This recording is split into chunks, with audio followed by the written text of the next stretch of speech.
ಅನಧಿಕೃತ ಪಾರ್ಕಿಂಗ್ ಅಡ್ಡೆಗಳಿಂದ ಸವಾರರಿಗೆ ಟೆನ್ಷನ್ ಆಗಿದೆ. ಇನ್ನು ರಾಷ್ಟ್ರೀಯ ಹೆದ್ದಾರಿ ಪಕ್ಕದಲ್ಲಿ ವಾಹನ ಸವಾರರು ಹೈರಾಣಾಗಿದ್ದಾರೆ. ಕಂಡು ಕಾಣದಂತಿರುವ ಪೊಲೀಸರ ನಡೆ ವಿರುದ್ಧ ಈಗ ಆಕ್ರೋಶ ಹೊರಹಾಕ್ತಾ ಇದ್ದಾರೆ ಸವಾರರು. ರಾಷ್ಟ್ರೀಯ ಹೆದ್ದಾರಿಯಲ್ಲಿ ಸರ್ವಿಸ್ ರಸ್ತೆಯೇ ಮಾಯವಾಗ್ತಾ ಇದೆ. ನೋಡಿ, ರಾಷ್ಟ್ರೀಯ ಹೆದ್ದಾರಿ ಸರ್ವಿಸ್ ರಸ್ತೆಗಳೇ ಮಾಯವಾಗ್ತಾ ಇದೆ. ಸರ್ವಿಸ್ ರಸ್ತೆಯಲ್ಲಿ ಸಂಚರಿಸುತ್ತಿರುವ ಸವಾರರಿಗೆ ನಿತ್ಯ ಕಿರಿಕಿರಿ ಆಗಿರುವಂಥದ್ದು. ರಾಷ್ಟ್ರೀಯ ಹೆದ್ದಾರಿ ಅಕ್ರಮ ಮಾಲೀಕರ ವಿರುದ್ಧ ಈಗ ಆಕ್ರೋಶ ಹೊರ ಹಾಕ್ತಾ ಇದ್ದಾರೆ ಸವಾರರು. ದೇವನಹಳ್ಳಿ ಬಳಿ ಇರುವ ರಾಷ್ಟ್ರೀಯ ಹೆದ್ದಾರಿಯಲ್ಲಿ ನಿತ್ಯ ಕಿರಿಕಿರಿ ಆಗ್ತಾ ಇದೆ ಎಂದು ಬೆಂಗಳೂರು ಮತ್ತು ಹೈದರಾಬಾದ್ ರಾಷ್ಟ್ರೀಯ ಹೆದ್ದಾರಿ ಇದಾಗಿರುವಂಥದ್ದು. ಸರ್ವಿಸ್ ರಸ್ತೆಯಲ್ಲಿ ಹೋಟೆಲ್ ಇರೋದ್ರಿಂದ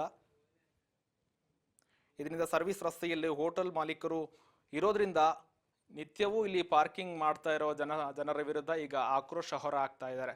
ಸರ್ವಿಸ್ ರಸ್ತೆಯ ಕಾಣದಂತಹ ಪರಿಸ್ಥಿತಿ ಆಗಿದೆ. ಇದನ್ನ ಕಂಡು ಕಾಣದಂತಿರುವ ಪೊಲೀಸರ ವಿರುದ್ಧ ಈಗ ಆಕ್ರೋಶ ಹೊರ ಹಾಕ್ತಾ ಇದ್ದಾರೆ ಸವಾರರು.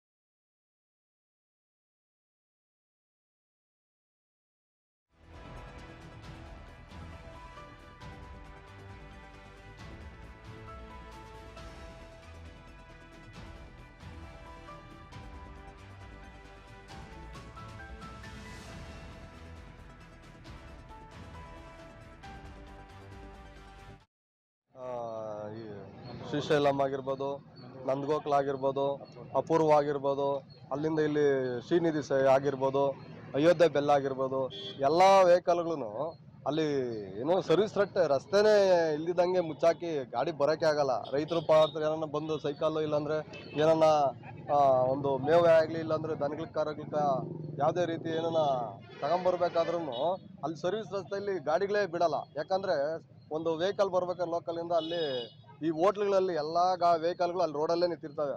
ಅದು ಏನಂದ್ರೆ ಇಲ್ಲಿ ನಮ್ಮ ದೇವನಹಳ್ಳಿಯಲ್ಲಿ ಅಂತಾರಾಷ್ಟ್ರೀಯ ವಿಮಾನ ನಿಲ್ದಾಣ ಆಗಿರೋದ್ರಿಂದ, ಆಮೇಲೆ ಇಲ್ಲಿಂದ ಈಶ್ವರ ಟೆಂಪಲ್ಗೆ ಹೋಗೋರಲ್ಲ ಎಲ್ಲ ಗಾಡಿನೂ ಅಲ್ಲಿ ಪಾರ್ಕಿಂಗ್ ಮಾಡೋ ಅಂಥ ವ್ಯವಸ್ಥೆನ ನಮ್ಮ ಟ್ರಾಫಿಕ್ ಪೊಲೀಸರು ಈ ಕೂಡಲೇ ಎಚ್ಚೆತ್ಕೊಂಡು ಅದನ್ನ ಸ್ವಲ್ಪ ಗಮನ ಹರಿಸಿ ಸ್ವಲ್ಪ ಅದನ್ನ ಕ್ಲಿಯರ್. ಸರ್ವಿಸ್ ರಸ್ತೆ ಕೊಟ್ಟಿರೋದು ಸಾರ್ವಜನಿಕರಿಗೆ, ಪಾರ್ಕಿಂಗ್ ವ್ಯವಸ್ಥೆ ಇಲ್ಲ. ಹತ್ತಿರದ ಪುರಸಭೆಯಿಂದ ಇವ್ರು ಅನುಮತಿ ಪಡೆದವ್ರೆ. ಯಾರು?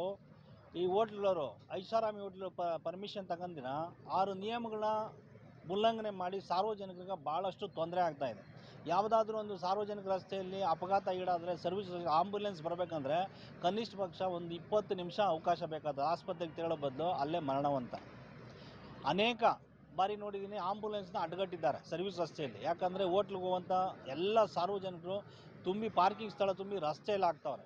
ಇದು ಭಾಳ ತೊಂದರೆ ಆಗ್ತಾಯಿದೆ ಸಾರ್ವಜನಿಕರಿಗೆ. ಮತ್ತು ಈ ಪುರಸಭೆ ಅಧಿಕಾರಿಗಳು ಇದನ್ನು ಎಚ್ಚೆತ್ತು ಇದನ್ನು ತೆರವು ಮಾಡಬೇಕು.